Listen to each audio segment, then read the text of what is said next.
Live from WTVO Rockford and your home team.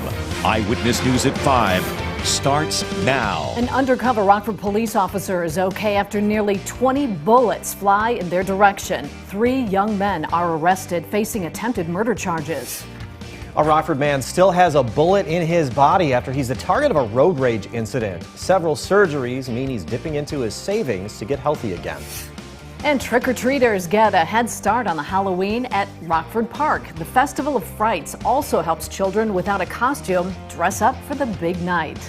Good evening, I'm Mimi Murphy. And I'm Eric Wilson. 3 men are behind bars after they're accused of opening fire on an undercover Rockford police officer. The suspects are 18, 19, and 21 years old. Around 6 last night, an officer driving an unmarked car began following a stolen Dodge Charger on North Court Street near Whitman. Court documents say the driver of the Dodge made a U-turn and raced back toward the police vehicle. 3 men inside the car started shooting but didn't hit the cop. Investigators say nearly 20 rounds were fired. The Dodge eventually stopped and the suspects ran away. Officers caught up with and arrested Jade Carter, Maurice Sitchin, and Christopher Stuck. They each face multiple charges. Police Chief Carla Red says the young ages of the suspects are a sign the department needs to do more youth outreach. The city of South Beloit needs a fire chief after the top firefighter resigns. Mayor Ted Rail tells us Chief Dan Zerfus left the job last night. The chief served in the position for a little over a year. Zerfus wanted to move on over, quote, personal issues. Mayor Rail says the city met with Zerfus to discuss keeping him on board, but the chief ultimately decided to resign. The search for a new fire chief is already underway. 2 families are without a place to stay following a Thursday afternoon fire in Dixon. Flames broke out around 2:45 yesterday at a home on Hubble Drive off 4th Street. Firefighters reported heavy flames coming from the garage. The blaze then spread to a neighboring house. Fire officials say crews battled the flames for more than 3 hours. No one was hurt. Both homes are badly damaged. Firefighters are still looking into what sparked the fire. Illinois fire officials highlight the importance of Halloween fire safety. The state fire marshal says decorations are responsible for 800 home fires every year. It's best to keep decor away from any heat source like a candle or hot equipment. When dressing your child up for Halloween, tell them to avoid jack-o'-lantern flames and other dangers, and make sure they know to stop, drop, and roll should their costume catch fire. For more holiday fire safety tips, head to mystateline.com. A Rockford man struggled to recover after being shot in the face. The road rage attack left him deaf in one ear. He tells Michelle Rave his doctor bills are in the hundreds of thousands of dollars. Now he's asking for help. Michelle? The shooting happened this summer in Rockford. He's had multiple surgeries in just a few months. It's not fair, you know. It's just really not fair to be able to have to pay for somebody else's doings. And I mean, I almost paid my life. Sebastian Gonzalez's life forever changed on June 24th. He was driving down 11th Street on Harrison when he tried to switch over to another lane. As I was going to turn into the next street, which was the street like could also lead to where I was going to, they ran like into my truck. They tried to run me off the road. Gonzalez says there were 4 men in the car ahead of him. He says he was seen trying to call the police. They didn't like that, so what they decided to do was slow down and shoot me. His truck was shot at more than 3 times. One of the bullets hit Gonzalez in the face.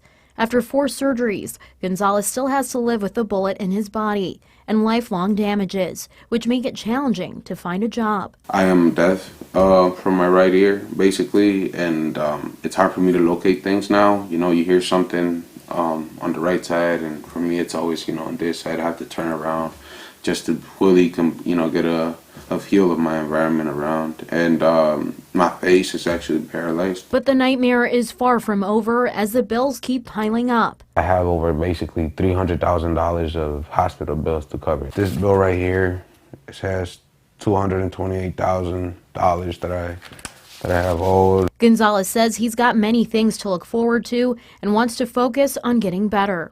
I'm just grateful that I'm here, that I'm able to see, because the week after I got home from the hospital, I found out that I was going to have a kid.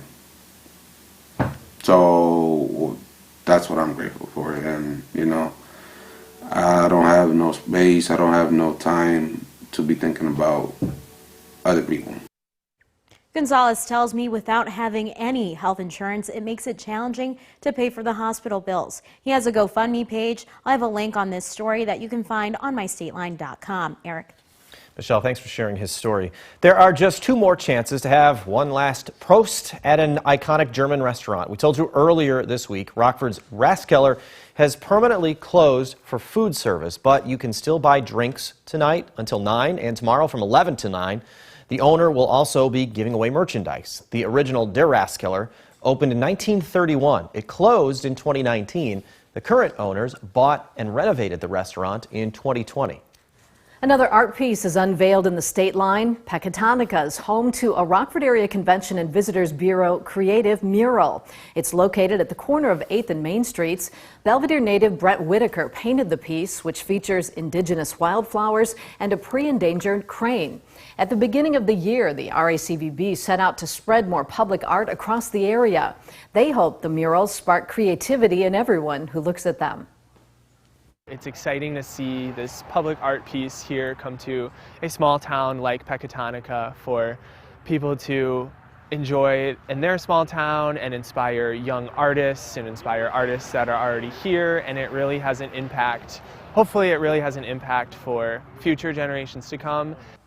This is the 12th and final creative mural of the year. You can see them all for yourself when you find the full list of locations on the My State Line app. Ghosts and goblins are starting to float into Rockford's Sinisippi Park for the annual Festival of Frights. From Halloween displays to scary stories and, of course, candy, the event's about more than just tricks and treats. Dylan Sraki joins us live from Sinisippi, and Dylan, organizers also hope to help kids in need. Yeah, Eric and Mimi, displays are starting to light up here at Sinisippi Park. In about 20 minutes, Rockford families will be able to drive through to take them all in. Festival of Frights founder Jennifer Roser says the event has grown year after year. This year, there's roughly 30 displays. There's no charge to check out all of them, but donations are encouraged. All of the money raised will pay for Halloween costumes for local kids in need. The idea is to make sure everyone is able to properly celebrate the holiday. I notice year after year, half the kids come to my house trick-or-treating without costumes. So when I approached the park district with the idea of decorating for the fall, I thought, you know, what better way to raise money than this event. Festival of Frights is hosting several other family-friendly events leading up to Halloween. I'll tell you more about those coming up tonight at 6. For now, live in Rockford for your home team, I'm Dylan Sraki. It looks like a fun time. All right, thanks, Dylan. More than 120 million Americans are now able to get COVID booster shots from Moderna and Johnson & Johnson. The CDC approved the recommendation from an FDA advisory panel late Thursday. Washington correspondent Jessie Tenor shares when you could get the additional shot as she keeps you connected to the nation's capital. Good evening. That all depends on which vaccine you got first, but moving forward, you'll be able to mix and match. The Pfizer vaccination. Okay. Millions of Americans can now choose to get an extra layer of protection against COVID-19. We now have booster recommendations for all 3 authorized COVID-19 vaccines. CDC Director Dr. Rochelle Walensky says that choice extends to which booster you receive. There may be some people who might prefer another vaccine over the one that they received, and the current CDC recommendations now make that possible. Anyone who received Johnson & Johnson can get a booster 2 months later. For Pfizer and Moderna, those 65 and older or 18 and older who live or work in a high-risk location or have common underlying medical conditions can get a booster 6 months after their last shot. Walensky is especially concerned about pregnant individuals because their vaccination rate remains low. You should also get your boost during that period of time, and I would say for nursing as well. White House COVID-19 response coordinator Jeff Zients says locations including pharmacies, doctors' offices, and rural health centers can provide the boosters to eligible Americans starting today. We have ample supply of all 3 vaccines. But ultimately, the priority remains getting the unvaccinated their first shots. We will not boost our way out of this pandemic. And Walensky says the CDC could expand eligibility for the Pfizer and Moderna boosters as more data becomes available. In Washington, I'm Jesse Chenor. Now, your first warned weather forecast from meteorologist Jordan Wolf. We had scattered showers and lots of clouds roll through the area earlier today. If we look at our satellite behind us, we see some of those kind of sticking around a little bit here as we get into the evening. Lots of cloud cover, a little bit here that started moving through our area, maybe bringing us a few showers later today. Lots of cloud cover as we can see here on our Mercy Health SkyTrack camera.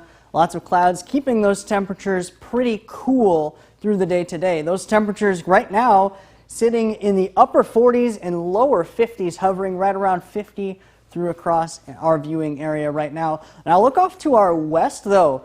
A lot more warmth over here. This is a front here that's kind of keeping that off to our south and to our west though, so we're not going to see any of those 70 degrees that are featured there.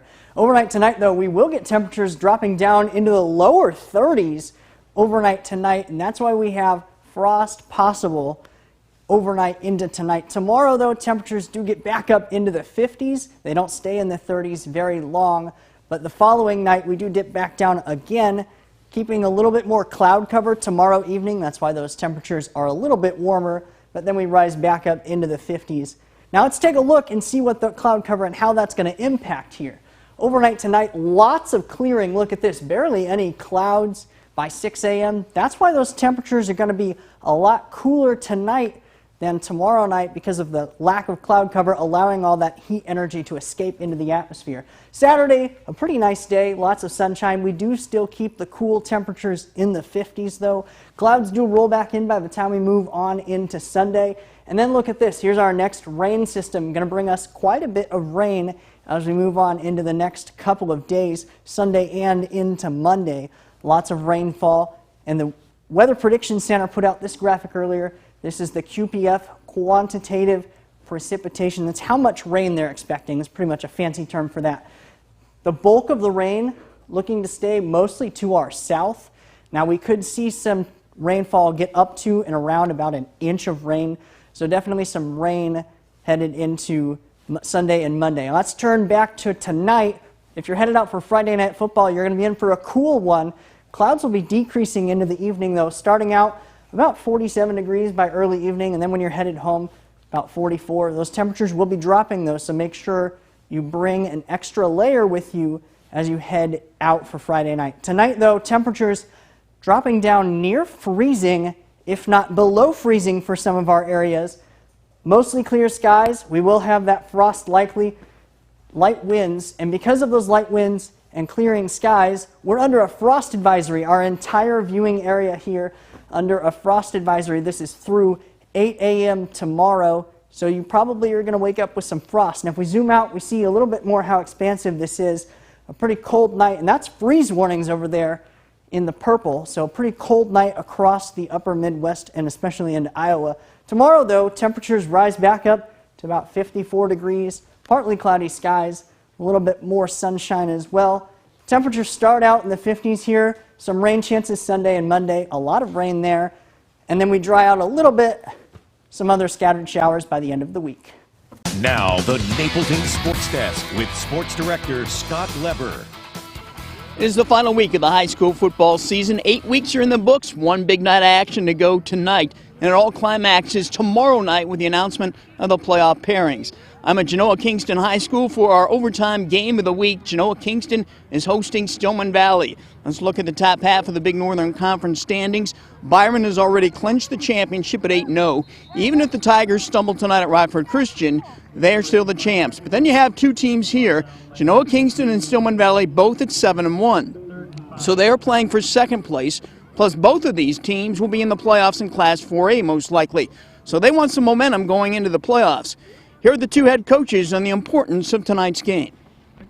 Oh, it's huge. You know, it's our last home game of the regular season against a wonderful opponent. That's a great test going into the playoffs. And we're ready to go. We're geared up, and we want to meet that challenge. And you always want to go into the playoffs hopefully winning, and if we could get another one, our seeding in theory is a little bit better. And just, you know, simply put, you want to try to always win no matter what the situation is. The only losses for these two teams have come at the hands of Byron. For Stillman Valley, that loss was back in week 1. Since then, the Cardinals won 7 straight, and they've shown a knack for winning close games. 2 weeks ago, they edged Winnebago by a point. Last week, they edged Rockford Lutheran by a point in overtime. Coach Lawler says his guys just feel like they're going to find a way to win. There's times we're in some real bad situations, but it doesn't seem to faze them, or they don't drop their intensity level, and then they just keep playing hard, and then somehow, some way, some things have worked out for us. The Cogs have been so impressive all season, even in their 7-3 loss at Byron. And Coach DeVico says the best part of his team, it hasn't peaked yet. They can play better. All around, really, defensively, even, these kids have said that they want to have teams, not gain a first down. And offensively, making sure that our assignments are covered and do the little things well and limit some penalties here and there are some of our goals. So this is a big game here tonight at Genoa, but there are some other big games that will be happening this evening. Let's take a look at them. Oregon's going to be playing at North Boone. That game is big for North Boone. The Vikings need a win to get into the playoffs. In Lena, the Panthers will host Forston. That's always a great rivalry, and both teams are trying to improve their seeding for the playoffs. And Aquanit Polo is a big showdown in 8-man football. Polo is undefeated and ranked #1 in the state. In the Nick 10, Jefferson will play at Hononegah, Harlem at Auburn, Guilford at Belvedere, Belvedere North at Freeport, and Boylan at East. As always, David Greenberg and I will have it all covered for you tonight on Overtime. That's live at 11 o'clock on Fox 39. That's it from Genoa. We'll be right back. Here's a preview of what News Nation has planned. Is President Biden's absence at the border really the biggest problem in the immigration crisis? Plus, why the most vaccinated state in the United States also has the fastest growing number of COVID cases. That's On Balance. Now a look at Dan Abrams Live.